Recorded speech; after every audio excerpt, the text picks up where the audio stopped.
beleza? Se liga aqui e vem comigo. Bom, pessoal, se liga aí nessa imagem. Observe que nós temos aí dois triângulos, um maior e outro menor. Observe os ângulos internos desses triângulos. Temos lá embaixo 65 graus, temos lá em cima 75 graus e temos lá embaixo de novo 40 graus, isso no triângulo maior. Mas observe que no triângulo menor também temos os mesmos ângulos, temos 65 graus, 75 graus e 40 graus também. Observe mais o seguinte, observe que a medida do ângulo, ela não tem nada a ver com o tamanho do triângulo, porque quando nós falamos de ângulos, nós estamos falando de aberturas. Mesmo que o lado do triângulo seja maior, porém a abertura é a mesma. Ângulo é uma abertura, é uma região, não tem nada a ver com o tamanho do lado, beleza? Mas observe mais o seguinte, observe que o triângulo maior, ele tem lados 4 centímetros, lados 6 centímetros e o lado de 8 centímetros. E o triângulo menor tem de 2, tem de 3 e tem de 4, como vocês podem ver aí na imagem. Agora perceba o seguinte, olhe lá para o lado que mede 4 centímetros e olhe para o lado que mede 2 centímetros no triângulo menor. Observe que os lados são correspondentes, estão na mesma posição. Observe que 4 dividido por 2 dá igual a 2, beleza? Guarde esse 2 aí. Agora observe o lado de 6 centímetros e observe o lado de 3 centímetros no triângulo menor. Aquele lado de A até C no triângulo maior mede 6 e o de D até F no triângulo menor mede 3. Divida 6 por 3. Esses lados são correspondentes, estão na mesma posição. Divida 6 por 3. O resultado também dá igual a 2. Agora observe lá embaixo. O lado B até C, chamamos de lado BC, no triângulo maior, mede 8 centímetros. E no triângulo menor, lá embaixo, o lado EF mede 4 centímetros. Pegue o 8, divida por 4. Quanto dá o resultado? É isso aí, o resultado dá igual a 2 também.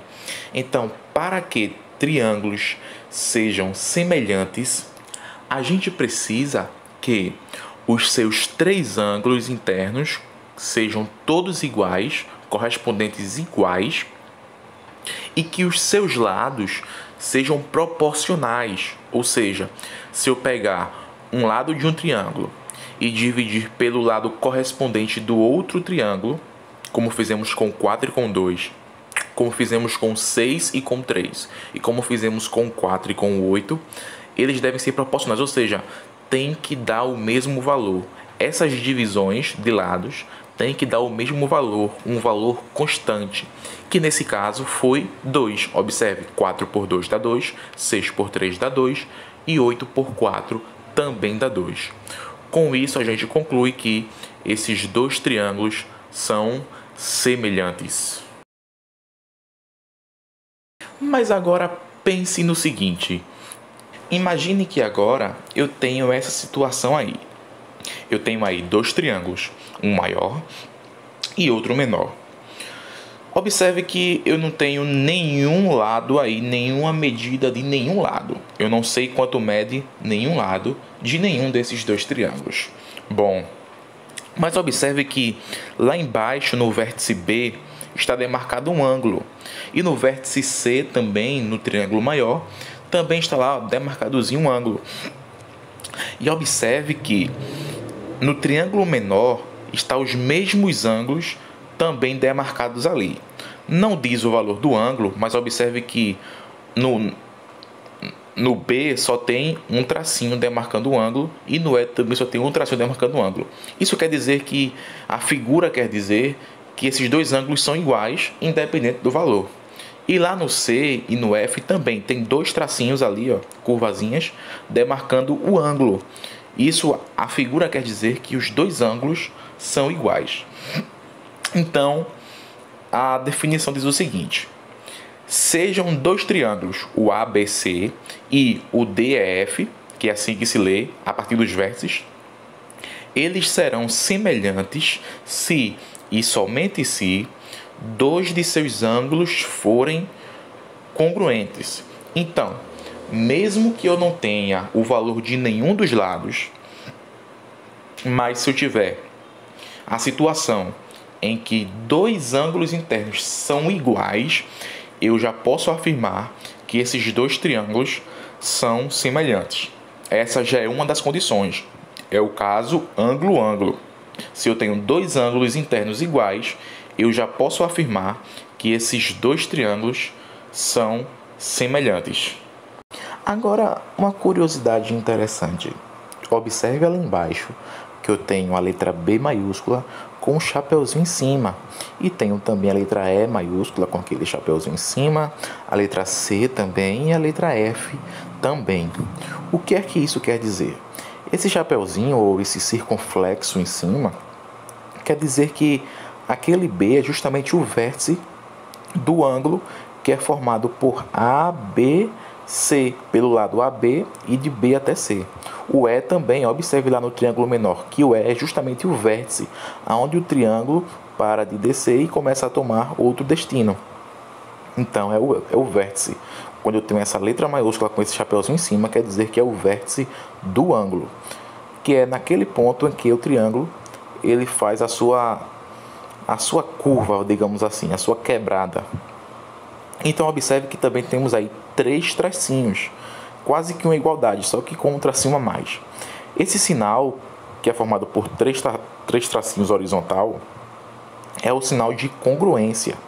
Congruência é um termo geométrico que quer indicar que duas figuras têm a mesma forma e o mesmo tamanho, ou seja, é uma outra maneira de falar que as duas figuras são iguais. Então, quando eu tenho B congruente a E, eu quero dizer que B e E são o mesmo ângulo, da mesma forma que C e F são o mesmo ângulo também, porque possuem a mesma forma e o mesmo tamanho, ou seja, são congruentes.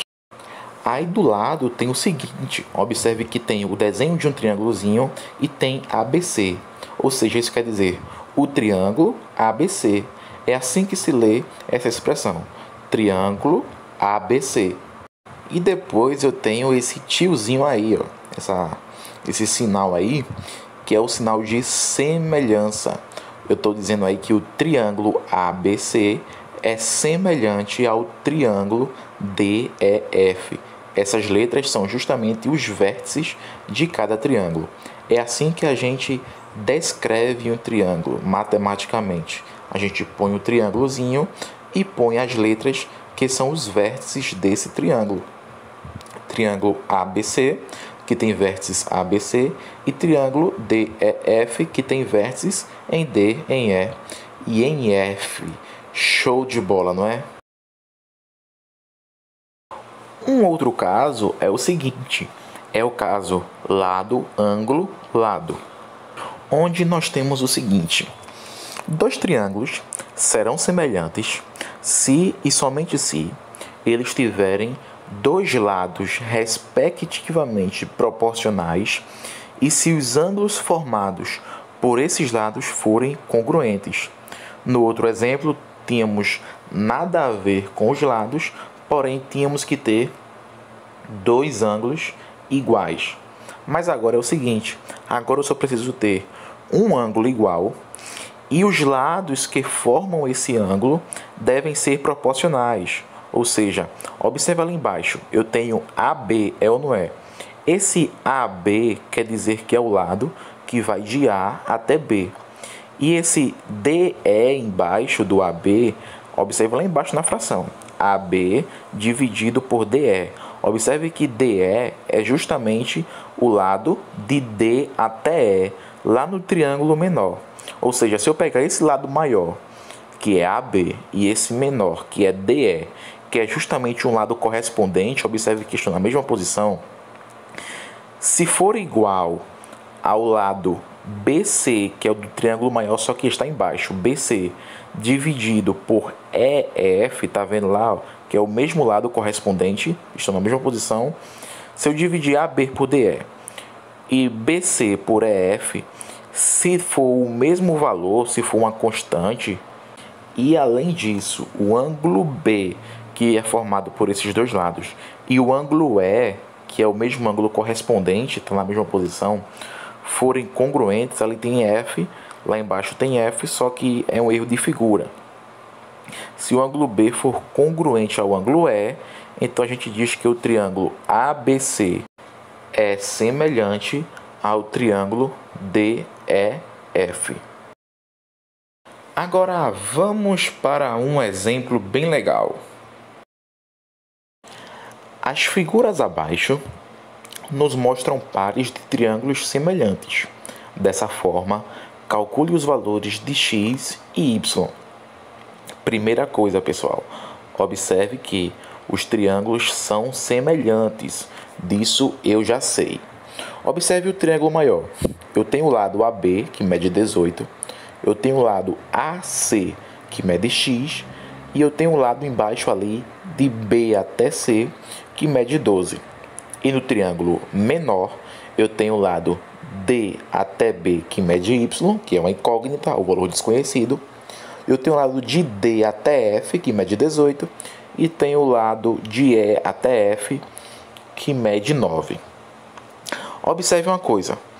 Observe que os lados AB do triângulo maior e o lado DE do triângulo menor são correspondentes. Então eu vou colocar ali embaixo, ó, que AB dividido por DE é a mesma coisa que eu pegar qualquer outro lado correspondente. Vamos pegar ali o BC, como é o caso que ele está respondendo aí. O BC, que é 12 do triângulo maior, e o EF, que é 9 do triângulo menor.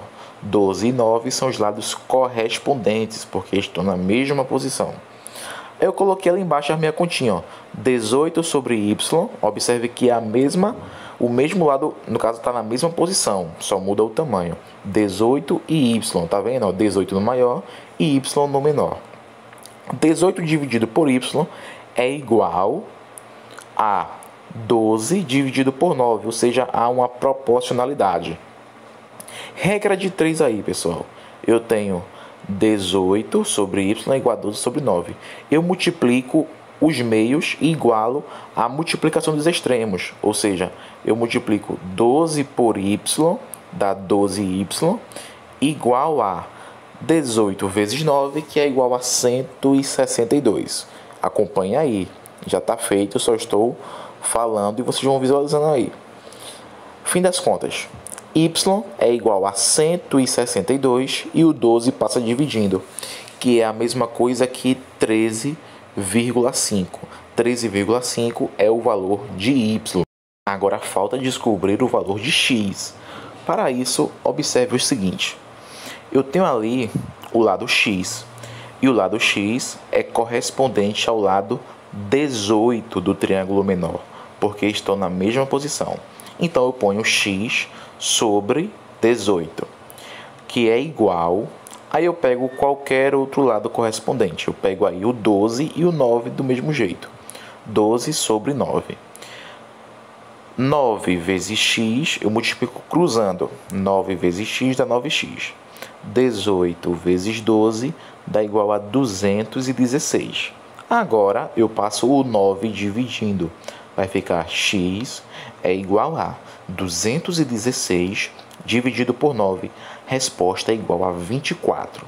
Então, observe que a partir do momento que eu sei que os triângulos são semelhantes, eu posso apenas pegar pares de lados correspondentes, ou seja, que estão na mesma posição, e igualá-los fazendo uma regrinha de 3, como eu fiz aí dessa forma, e descobrimos valores de incógnitas.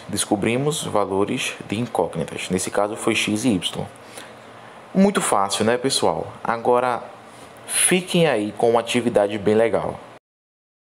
Pausem o vídeo, reescrevam e resolvam.